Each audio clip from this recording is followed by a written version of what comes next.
When you look at this, what do you see? When you look at this, what do you see? You see, when I look at this turtle van, I see a TAMIYA globeliner. When I look at a TAMIYA globeliner, I see a turtle van. You see where I'm going with this? I do have a plan to turn this globeliner not into a turtle van, but we are going to sort of replicate it just because of the looks, with a little bit of grafting here and there and a few little tweaks and some changes to the globeliner. We can have it looking pretty cool. But before we crack on with this, I'd just like to tell you how I come about this cab, because it's got quite a funny story to it. So I had a globeliner cab, and Dave needed one at the time, and I had one, and I wasn't using mine as of that time. I swapped it Dave for some other bits and bobs, so Dave could make his project with his globeliner, because he does like to build a lot of custom stuff with globeliners. I'd let Dave have my old one, and then Dave needed yet another globeliner cab because he was extending his body. I only needed part of the cab also because I was making a short globeliner. So we decided, and this is the funny part because I bet no one has ever done this ever in the history of man. We went 50-50, half the cost of a globeliner cab each. So we split it. And then we literally split the cab. He took his half, the back, and I took my half, the front. Who goes halves on a truck and then literally cuts it in half, and there's your half, there's my half, like it's a damn sandwich. So I have been rummaging around, putting some parts together. I do have all the original globeliner goodies for this in here as well. But yeah, let's sort of mock up something, and then we can work out what we need. Then we can progress with this. I do have my Scania convertible video as well. I will give you an update on that one. On the subject of the Scania, I do have the rest of the rail, which I cut off, which we will use for this globeliner. Also in the box we have the grille. We are going to have to customise this somehow. I 3D printed a sewer drain, which we are then going to graft into this grille, and that can go in the front, and that's going to give us the round shape, and the rest of this we're going to smooth out all around the grill bit and everything else, so you're not going to see the old grill. I was going to go for round lights as like this, but I'm having square tanks on this, so I want to keep the square headlights. I've got some GPM alloy wheels with some RC 4-wheel drive roadie tyres there, and the fronts, so we may as well utilise those and use them on this build. So this is basically just a parts bin build out of odds and sods that I do have lying around. We've got the original globeliner stack exhausts, we'll use those. Some spare axles, but we only need one. The rear, it's only going to be a single axle. Front axle, we'll need a spring kit. That's the front. So I now need U-bolts and plates. All the windows, the mirrors, the grab rails, and all the little lights off the roof and things like that. The floor, which we are going to have to chop. Dashboard, seats, have a rear bumper there, but the chances I'm probably not going to use one on this. The mud guards, they'll look cool. Airbag suspension for the rear wheels. Front bumper for the globeliner. Cross members, suspension bit, some mud flaps. The original visor, which will strip the chrome and paint that to colour code the original one that would be on this. For the roof, I am going to have to get some real thin flexible plastic card so I can recreate the turtle shell on the roof there. Electronics, I think I've got some in here. This will do. Not going to fit the standard TAMIYA gearbox in there, so we are going to be a little crammed for space, so we'll put a low profile servo in there. I have a planetary gearbox, so we'll roll with that. I have an ESC and poison motor and stuff there. I think I've virtually got everything to make a start on this, with the exception of U-bolts, the plates for the front axle, which holds it to the leaf springs, a prop shaft, but we'll have to measure that up and get a universal one once I've got the rear axle on there and know the distance between my gearbox, and a couple of tanks. Now the decision on the tanks is, let me just put all this back in this box in a minute.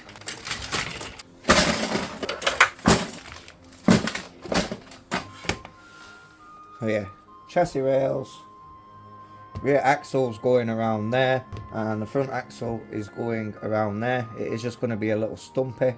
There's going to be a little mudguard here.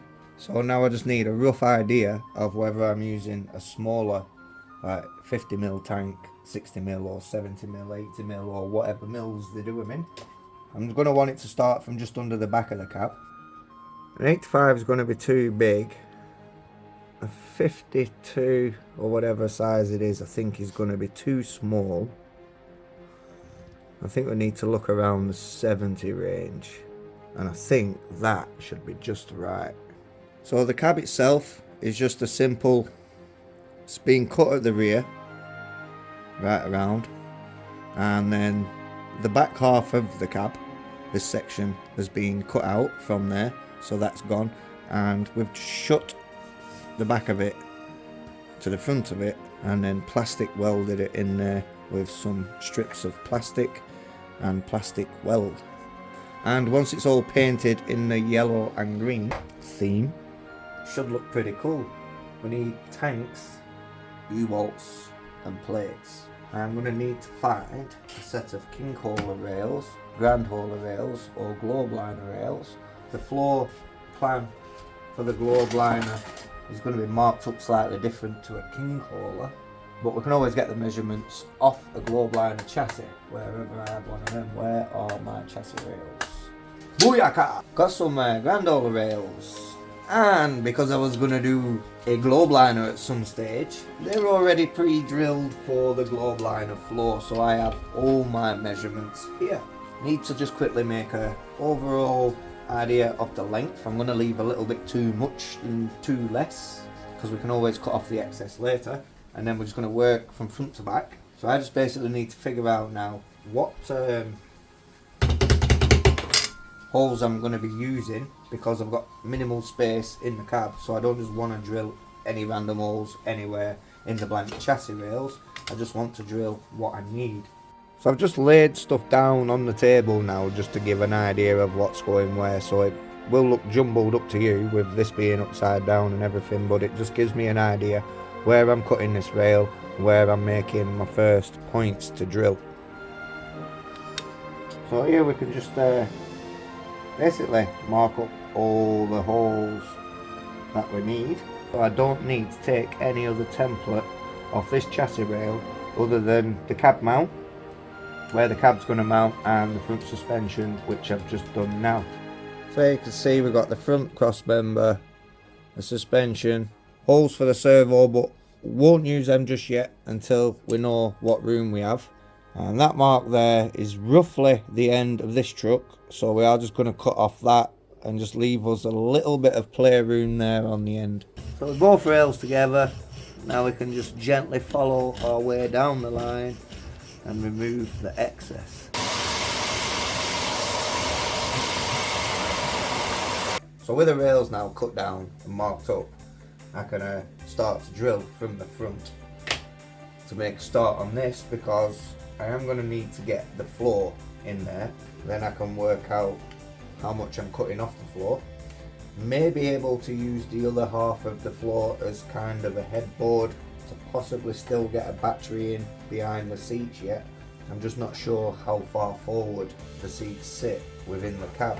I did just nip to the model shop also. I've got some thin sheet 10,000 plastic card, which will nicely warp around the roof edges and stuff like that. So I will need to re-prep the roof, but with this it'll give a little bit of depth, and that way I can recreate the turtle shell like effect on the roof of the truck here. So I did say I'll be stripping the visor because it was green on the original turtle van.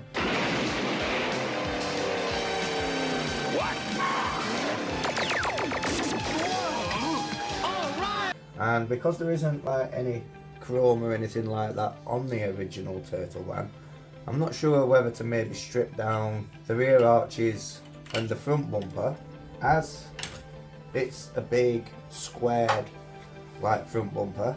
I was thinking of using a grand hauler bumper, which will give that big chunky effect up the front. For you Americans, if you're looking at this wondering why it says hero, we had walk left in mums. It's deciding what do I have chrome, what don't I have chrome, if I have any chrome. Even the wheels, with the wheels being green, you know, when you look at it, the silver, the chrome, it doesn't really go with the colours. Now, the colours I'll be doing it aren't going to be exact this yellow and green. It's just going to be my take on this. I've also ordered the tanks to go in between the cab and the rear wheels, and the U-bolts and plates have also been ordered so we can mount the front axle to the suspension there at the front. But I'm going to wrap this video up here. This is more of an update of what's coming. Now we have everything in, so I can now work on putting this video together of building it, painting it, etc. and getting all the little fiddly work done and stuff like that. So yeah, if you want to see this truck get built, then do subscribe. That will be a video coming soon. As we know from AliExpress, items could take a very long time to arrive. Luckily that's just the tanks and not really too much in the process at the minute, however it is. But in that time I can be cracking on with prep work to the cab and making the cab fit and sorting all them bits out until that comes. So at the minute I really am limited to the front until that arrives. It should be a cool nostalgic truck for a lot of you. I'm an 80s kid. It should be super nice to build something nostalgic and close to me. So yeah, thanks for watching. Do feel free to like, comment, subscribe, all that jazz.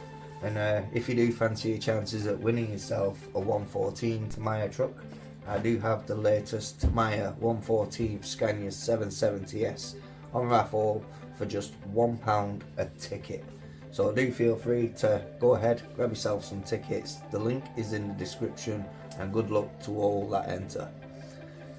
Ciao for now, guys. Right, where do we start?